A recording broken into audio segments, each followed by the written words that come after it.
Sexual abuse has become an everyday headline the last couple of years, but no matter how often we hear them, those stories are often hard to listen to. Data shows that about 1 in 4 girls will experience sexual abuse before their 18th birthday, and those are only the reported cases. The actual number is likely much higher. The good news in all these headlines is that more than ever before, abuse victims are telling their stories and finding healing and recovery. The story we're about to tell you is far from pretty, but it's one that needs to be told. If you are a teen girl who's been sexually abused and you're keeping it a secret, just the essence of secrecy means that there's something wrong. And if you're a teen girl feeling that secret, you're feeling that the wrong is your fault. And so when you express it, when you release what's happened to you, you begin to release any feelings of shame or guilt or responsibility. That's Dr. Patti Feuereisen, psychotherapist and author of Invisible Girls, Speaking the Truth About Sexual Abuse. The third edition of the book, released in 2018, includes an extended section on a topic that Feuereisen says isn't talked about enough: incest. You know what? Incest is the most common sexual abuse, and it is the least discussed. My father told me when I was 14 that I was like putting a plate of spaghetti in front of a hungry man. He had to have it. Feuereisen says that when survivors keep incest a secret, many of these young women later become susceptible to date rape. During the teen years and women in their 20s, there's such a sense of beautiful resiliency. You can really move forward. You can really move through things. You can take different paths. You can internalize such healing the younger you are if you are going to disclose the abuse.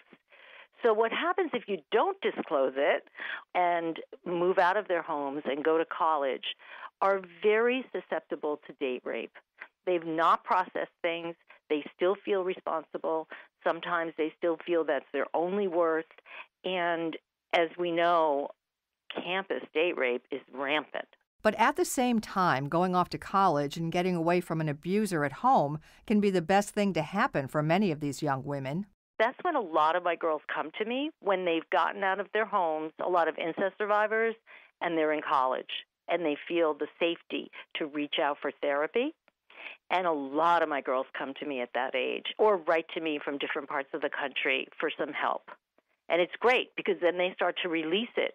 And when a survivor tells you they were molested, the first thing you say is, it's not your fault.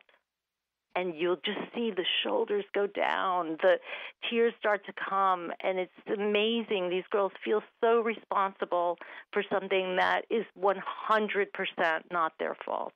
Feuereisen founded a nonprofit organization in 2009 called Girl Thrive, THRIV, standing for Teens Heal Rape and Incest Victoriously Emerge. It's a program where girls and young women help one another recover from the effects of their abuse. Because then they can hear from another girl, yeah, my father did this to me. And when they hear the depth of the story and the experience, they say, oh, I can really relate to that. That happened to me. You know, it's really interesting with groups of girls, incest survivors, they'll hear another girl's story and they'll say, oh, it wasn't your fault. That horrible, he was a disgusting piece of shit man.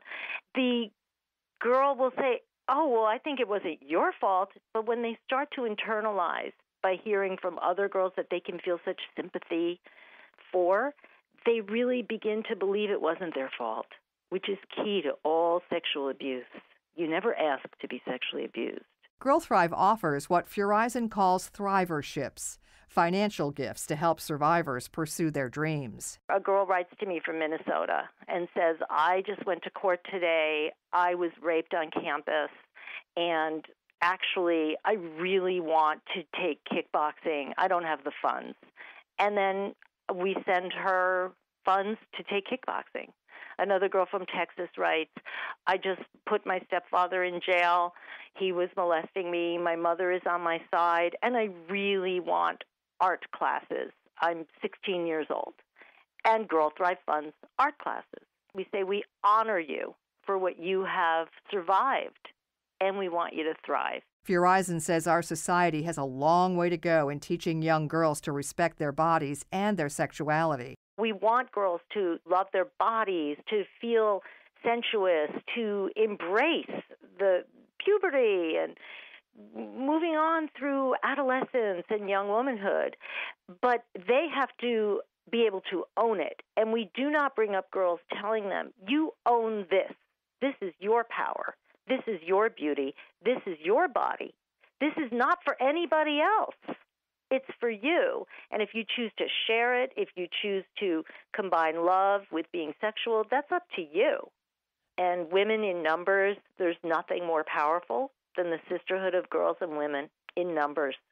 So if we all can speak out as women, as girls, I do feel positive about change. And I do have to tell you that the girls who I know through my website, through my practice, through everything, are so strong and resilient and can thrive and heal. And I really need that message to be out there with this.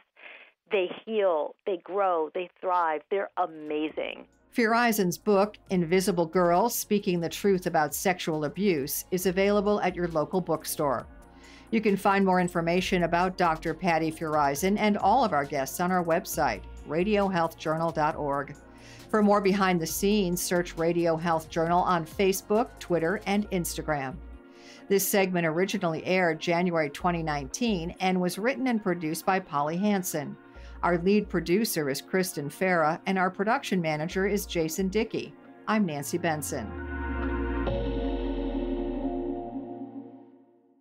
Coming up next week on Radio Health Journal.